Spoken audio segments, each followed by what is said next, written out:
TIFU by meticulously planning a revenge scheme involving a stolen parking space and suffering unexpected consequences. I work in a large office building downtown. Parking is a nightmare. The company offers a limited number of reserved parking spaces, and after years of waiting, I finally got one. It was a small victory, but a significant one. My commute improved drastically, and I arrived at work less stressed. Then, he came along. I started to dread going to work again. I saw my reserved parking space as a hard-won right. The idea that someone could just take it angered me. I considered talking to someone in human resources. I hesitated because I did not want to be seen as a complainer. I knew that there were bigger problems in the world. I still felt that this was disrespectful. The parking spot was something I had earned. I decided to document each time he parked there. I took pictures of his car in my spot with my phone. I also wrote down the dates and times. I wanted to have proof if I needed it. I knew that I would eventually have to do something more about this. I continued to find his car in my parking spot. I accumulated a good amount of evidence. I scheduled a meeting with human resources. I presented my case. I showed them the pictures and the dates. I explained how long I had waited for the reserved space. I stated that the executive's actions were creating unnecessary stress. Human resources said that they would look into it. I felt somewhat relieved. I thought they would take care of it. I was wrong. The executive was not reprimanded. He continued to park in my spot every day. He is a new executive, arrogant and entitled. On his first day, he parked in my spot. I found a note on my windshield saying, "Urgent meeting, will move ASAP." I fumed, but I let it go. The next day, he parked there again. This time, there was no note. I confronted him in the hallway. I told him that he was in my reserved spot. He brushed me off. He said that he would park wherever he needed to park. He suggested that I arrive earlier. That was it. The gauntlet was thrown. I decided that I would make his life a living hell. I knew that I could not physically harm him or damage his property. I wanted something subtle, something that would annoy him relentlessly without leaving any trace back to me. I thought about various ways to get under his skin. I considered messing with his mail or his garbage cans. I figured those were too obvious and could easily be traced back to me if he installed cameras. I needed something that he would notice but wouldn't be able to prove. It had to be something that would make him question his own sanity. The goal was to make him feel like he was losing control, even in the smallest ways. After observing him for a few days, I noticed how meticulous he was about his possessions. Everything was always perfectly in its place. He seemed like the type of person who needed control over his environment. I realized that targeting his car was the perfect approach. It was his prized possession, and any slight imperfection would likely bother him immensely. I needed to start small and escalate gradually to maximize the effect. My plan began with his car. I noticed that he drove a pristine, expensive sports car. Every day, I would subtly move his windshield wipers a fraction of an inch. Not enough for him to notice immediately, but enough to drive him crazy over time as he wondered why his wipers were never quite aligned. Next, I targeted his office. I learned that he was meticulous about his desk. Every day, I would slightly misplace one item. A pen moved an inch to the left, a stack of papers rotated a few degrees, a picture frame tilted ever so slightly. I made sure that the changes were minimal, almost imperceptible, but enough to disrupt his sense of order. I wanted to see how far I could push him. He always seemed so calm and collected. I never saw him get angry, which annoyed me even more. I tried to think of other small things I could do that would bother him without being obvious. These things had to be subtle enough that he would not know I was behind it. My goal was to make him question his own sanity. I wanted him to feel like he was losing control, even in his own space. I also messed with his computer. He had a habit of leaving it unlocked when he stepped away from his desk. I would change his default font to Comic Sans. Then, I would change his background to a picture of Nicolas Cage. These changes were simple, but they reversed his settings. It would make him wonder if he really did it himself. He would probably think he was just tired or stressed. I found satisfaction in these small acts. Then I went further. He would bring the same coffee every day, a dark roast, from a specific coffee shop downtown. I started going to that shop earlier to convince the barista to give me the wrong order every day. I explained the situation, and she thought it was hilarious. She would ensure that his coffee was either lukewarm or contained a splash of decaf.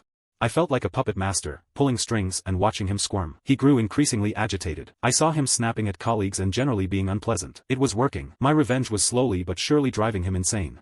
I know it wasn't healthy to focus on him. I spent a lot of time thinking about what I could do to make his life worse. I examined his habits and routines. I focused on his weaknesses and vulnerabilities. I knew I was being obsessive, but I felt justified. He deserved to suffer. I needed him to feel as helpless and humiliated as I felt because of his actions. The little things seemed to bother him most. I started small, rearranging things on his desk when he was away from his office. He had a specific way of organizing his pens and papers. I would shift them slightly, just enough to be noticeable. He would spend several minutes putting them back in their exact place. I enjoyed watching him from a distance, knowing that I was the one causing him this irritation. I planned to escalate my actions. The parking situation escalated further. I started parking directly behind his car, boxing him in. I would arrive early, park, and then leave a note on my dashboard saying, "Back in 2 hours." I always made sure that I was back in exactly 2 hours, moving my car just before he needed to leave. He would wait impatiently, fuming, while I strolled out casually, feigning ignorance.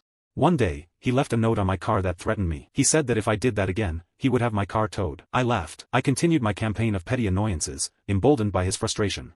I knew he would escalate the situation, but I did not care. I thrive on conflict and chaos. His note was just a piece of paper. He needed to do more to actually scare me. I considered his threat an invitation to push him further. I decided to increase the intensity of my actions.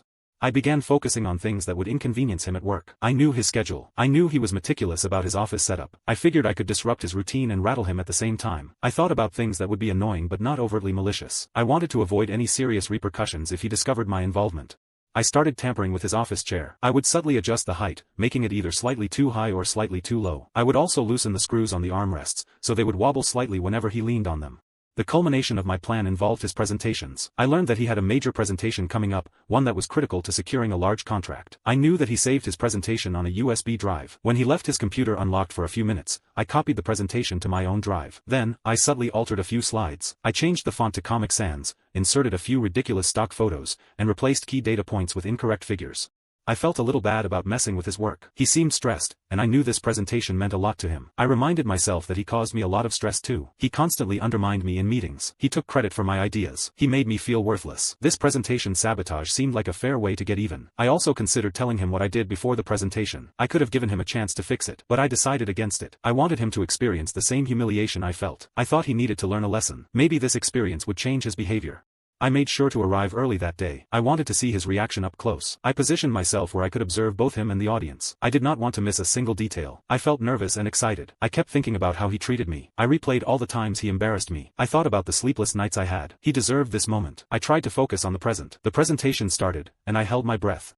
I sat back and waited for the fireworks. The day of the presentation arrived. I watched from the back of the room as he began his presentation. At first, everything seemed normal. Then, the altered slides appeared. I watched the blood drain from his face as he realized what was happening. He stammered, tried to recover, but the damage was done. The audience was confused, some even laughing. He ended the presentation abruptly, visibly shaken.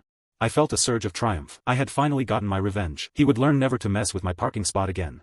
I watched him walk away after the incident. I thought that would be the end of it. I didn't think he would take it so hard. I just wanted him to respect the parking rules. He always parked in my spot, even after I asked him not to. I thought a little payback was justified. I didn't realize it would affect him so badly. I feel a little bad now, knowing what happened afterward. Maybe I went too far with my prank. I didn't intend for him to lose his job. I just wanted to teach him a lesson. I heard through the grapevine that his presentation was a disaster. He apparently misread the data. This led to him making incorrect projections. I knew he was stressed about it beforehand. He had been working long hours to prepare. I guess my prank just pushed him over the edge. I wonder if I should have just let it go. The next day, I arrived at work expecting a confrontation. Instead, I found his office empty. His belongings were gone. I asked a colleague what happened. He told me that he resigned. Apparently, the disastrous presentation was the final straw. He had been underperforming for months, and the botched presentation cost the company a significant contract. I felt a pang of guilt. I had gone too far. My petty revenge had cost him his job. I had not intended for him to lose his livelihood. I only wanted to teach him a lesson about respecting assigned parking. Then, things took an even darker turn. A few days later, I received a call from Human Resources. They wanted to speak with me about the events leading up to his resignation. Apparently, he had filed a formal complaint, accusing someone of sabotage. He did not have any proof, but he had described the series of events that had plagued him over the past few weeks: the misaligned windshield wipers, the misplaced office items, the lukewarm coffee, the wobbly chair, the altered presentation. I denied everything. I said that I had no idea what they were talking about. I acted surprised and concerned. I played the part of the innocent bystander. Human Resources seemed skeptical, but without any concrete evidence, they could not pursue the matter further. They warned me that any form of workplace harassment or sabotage would not be tolerated, and I assured them that I understood. I thought I had gotten away with it. I was wrong. The next day, I arrived at work to find my office door locked. My security badge did not work. I went to Human Resources to inquire about the problem. They informed me that I was suspended pending an investigation. Apparently, he had hired a private investigator. The investigator had reviewed security footage, interviewed colleagues, and pieced together the evidence. They had even obtained security footage of me tampering with his car in the parking garage. They had a video of me going into his office when he wasn't there. They had evidence that I was at the coffee shop every morning before he arrived. I was caught red-handed. I was escorted from the building, my career in tatters. My meticulously planned revenge scheme had backfired spectacularly. I had not only cost him his job, but I had also lost my own. I am now unemployed, facing potential legal action, and burdened with guilt. I ruined someone's life over a parking spot. My quest for revenge consumed me, blinding me to the consequences of my actions. The TIFU is that I thought I was being clever and cunning, but I was just being petty and destructive. I let my anger and resentment control me, and I ended up destroying myself in the process. I thought I was punishing him, but in the end, I only punished myself. I acted like he did, and now I am paying the consequences.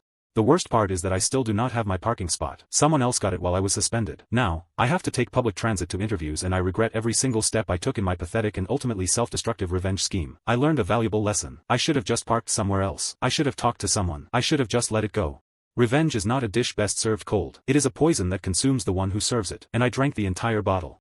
My brother told me I am lucky I was only suspended and then fired, because there was enough evidence that the company could have sued me for damages. I am trying to get a new job, and the fact that I was fired for cause is making it nearly impossible. Most places ask if you've ever been fired, and if yes, what was the reason? How do I explain that I was fired for sabotaging another employee in a parking spot dispute? It sounds insane. I am afraid I will never work again.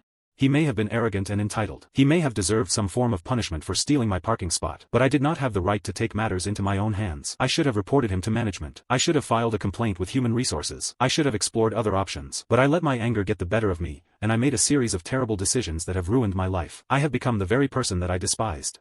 I am now actively seeking therapy to deal with my anger issues and learn healthier coping mechanisms. I am also considering reaching out to him to apologize, although I am not sure if he would even want to hear from me.